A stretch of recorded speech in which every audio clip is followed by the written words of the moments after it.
Good morning students. आज हम इस वीडियो में त्रिकोणमितीय अनुपात से संबंधित अध्यापन करेंगे। त्रिकोणमिति अर्थात त्रिभुज की जो तीनों भुजाएं हैं उनका जो अनुपात है उसी से संबंधित आपके जो अनुपात होते हैं, रेशियोज होते हैं, उन्हें हम त्रिकोणमितीय अनुपात के नाम से जानते हैं।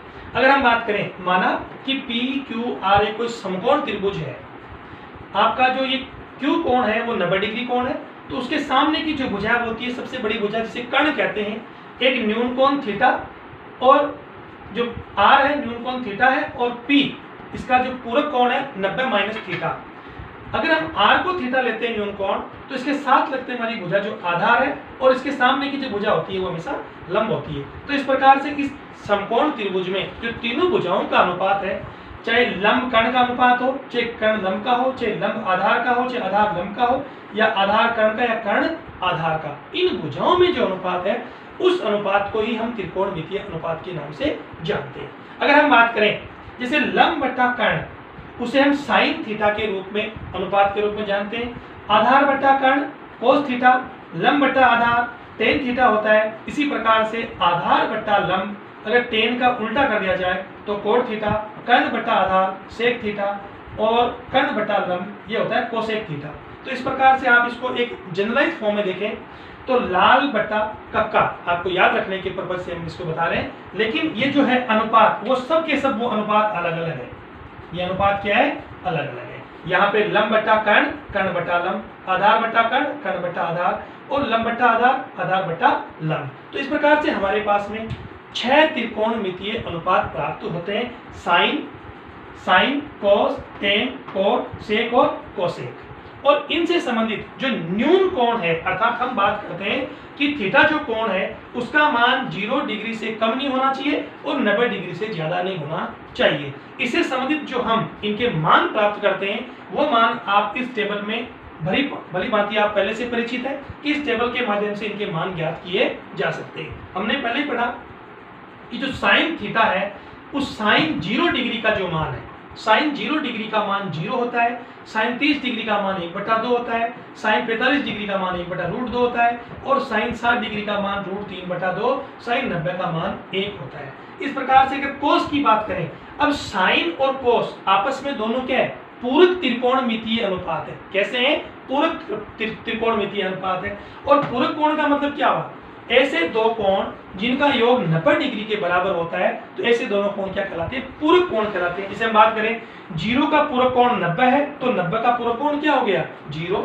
30 का पूरक कोण 60, तो 60 का पूरक कोण क्या हो गया? 30। 45 का पूरक कोण 45, 45 का पूरक कोण 45। अर्थात ऐसे दो कोण जिनका योग 90 डिग्री हो उसे हम पूरक कोण कहते हैं। तो यहाँ पर देखिए, अगर साइन 0 डिग्री का मान 0 है तो इसका पूरक कोण की बात करें तो 0 का पूरक कोण होता है 90 डिग्री, तो कोस 90 डिग्री का मान भी क्या होगा? 0 होगा। साइन 30 डिग्री का मान 1/2 है, तो 30 का पूरक कोण क्या होता है? 60, तो कोस 60 डिग्री का मान भी 1/2 ही होगा, क्योंकि साइन और कोस आपस में दोनों क्या है? पूरक कोण है। तो इस प्रकार से कोस के मान यहाँ से उल्टे करें, उल्टे करने का मतलब पूरक कोण की ही बात कर रहे हैं। तो कोस थीटा 1 √3/2, 1/√2, 1/2 और 0। अब बात करें हम टेन थीटा की, तो टेन आप जानते हैं, टेन साइन और कोस का जो अनुपात होता है वो टेन थीटा होता है। तो यहाँ पे टेन 0 डिग्री का मान 0, टेन 30 डिग्री का मान 1/√3, टेन 45 का मान 1, अनुपात लेंगे इसका तो 1 आ जाएगा। टेन 60 का मान आपका √3 और टेन 90 का मान होता है इन्फिनिटी।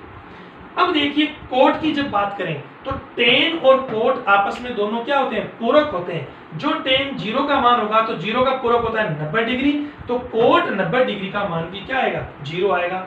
टेन 30 का मान 1/√3 है, तो 30 का पूरक क्या होता है? 60, तो कोट 60 का मान भी क्या होगा? 1/√3। अगर हम बात करें टेन 45 का मान 1 है, तो 45 का पूरक 45 होता है, तो कोट 45 का मान भी 1 ही प्राप्त होगा। तो इस प्रकार से कोट के मान यहाँ से आप लेंगे तो इन्फिनिटी, √3, 1, 1/√3 और 0। तो साइन कोस पूरक है, टेन कोट पूरक है, और सेक कोसेक भी आपस में क्या है? पूरक ही है। तो सेक थीटा अर्थात कोस का जो अपोजिट है वो क्या होता है? सेक होता है। तो सेक थीटा, सेक 0 का मान 1, सेक 30 का मान 2/√3, सेक 45 का मान √2, सेक 60 का मान 2, और सेक 90 का मान होता है इन्फिनिटी। सेक 90 डिग्री का मान इंफिनिटी है। तो अब देखिए सेक और कोसेक आपस में दोनों पूरक कोण होते हैं, तो जो मान सेक 0 का होगा वही मान कोसेक 90 का होगा। क्यों होगा? क्योंकि सेक और कोसेक आपस में क्या है? पूरक है।